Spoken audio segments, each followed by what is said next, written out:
राष्ट्रीय एकता परिषद ने सांप्रदायिक सद्भाव को नुकसान पहुंचाने वाली सभी तरह की हिंसा की निंदा की। प्रधानमंत्री ने सांप्रदायिक हिंसा से राजनीतिक लाभ लिए जाने को बताया दुर्भाग्यपूर्ण। सोशल मीडिया के दुरुपयोग से किया सावधान।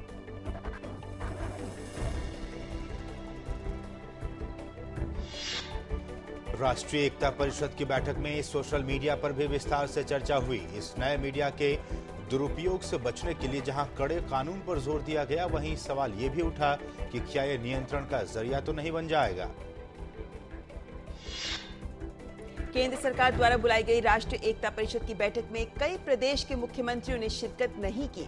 पश्चिम बंगाल, तमिलनाडु, गुजरात, छत्तीसगढ़, गोवा, राजस्थान, ओडिशा, कर्नाटक के मुख्यमंत्रियों ने बैठक में हिस्सा नहीं लिया।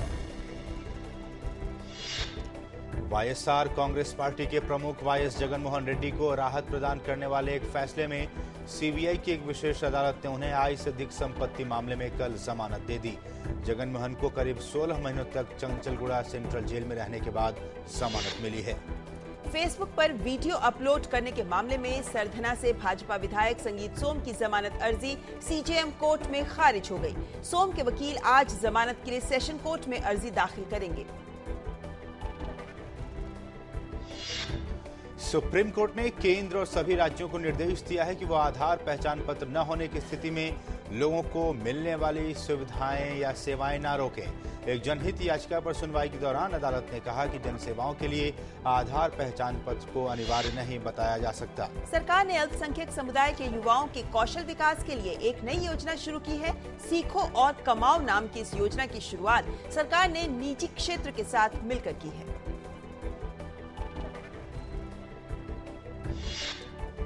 इशरत जहां फर्जी मुठभेड़ मामले में सीबीआई गुजरात के मुख्यमंत्री नरेंद्र मोदी के करीबी अमित शाह से पूछताछ कर सकती है।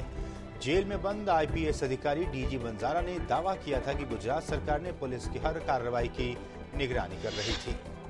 इशरत जहां फर्जी मुठभेड़ मामले से जुड़े एक स्टिंग ऑपरेशन के सिलसिले में गुजरात के कानून मंत्री प्रदीप सिंह जडेजा से सीबीआई ने पूछताछ की। ये स्टिंग ऑपरेशन निलंबित एसपी गिरीश सिंघल का हुआ था।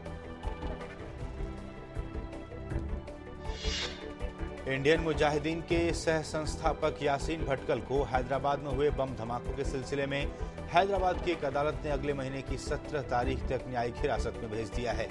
भटकल को कड़ी सुरक्षा के बीच एनआईए ने कल अदालत में पेश किया था। सुप्रीम कोर्ट ने यौन उत्पीड़न के आरोप में गिरफ्तार आसाराम के खिलाफ सीबीआई से जांच के लिए दायर जनहित याचिका खारिज कर दी है।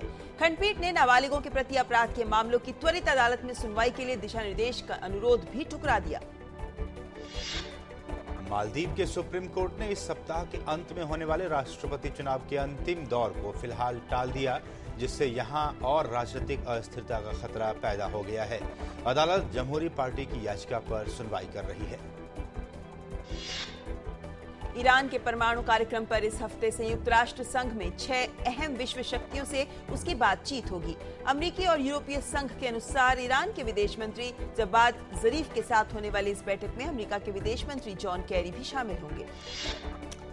केन्या के आंतरिक मामलों के मंत्री जोसेफ ओले लेंको ने कहा है कि नैरोबी के वेस्टगेट शॉपिंग कॉम्प्लेक्स को आतंकवादियों के कब्जे से मुक्त कराने के लिए सैनिक हमले में अल शबाब के 2 आतंकवादी मारे गए हैं और लगभग सभी बंधकों को छुड़ा लिया गया है।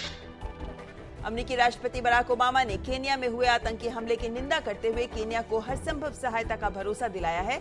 नैरोबी के एक मॉल में हुए एक आतंकी हमले में 62 लोगों की मौत हो गई थी।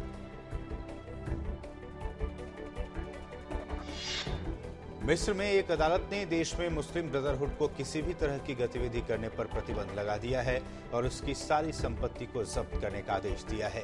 ब्रदरहुड की राजनीतिक शाखा फ्रीडम एंड जस्टिस पार्टी ने कहा है कि वे इस फैसले के खिलाफ अपील करेंगे।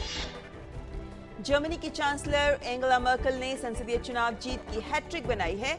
हालांकि उनकी पार्टी पूर्ण बहुमत तक पहुंचने में कामयाब नहीं हो पाई, लिहाजा मर्केल अब गठबंधन सरकार के गठन की कोशिशों में जुट गई हैं। अमेरिकी राष्ट्रपति बराक ओबामा ने वॉशिंगटन नौसेना यार्ड गोलीबारी में मारे गए लोगों को श्रद्धांजलि देते हुए इस तरह की हिंसा पर रोक लगाने के लिए देश के शस्त्र कानून में बदलाव का आह्वान किया है। अहमदाबाद में कल चैंपियंस लीग टी20 के दोनों मैच बारिश के कारण रद्द कर दिए गए। पहला मैच लायंस और पर्थ स्कॉचर्स के बीच होना था। मैच रद्द होने से दोनों टीमों को 2-2 अंक मिल गए हैं। और मैडम कामा के नाम से मशहूर भीकाजी कामा की आज जयंती है। कामा ही वो शख्सियत थी जिन्होंने 22 अगस्त सन 1907 में जर्मनी में इंटरनेशनल सोशलिस्ट कॉन्फ्रेंस में भारतीय स्वतंत्रता के ध्वज को बुलंद किया था।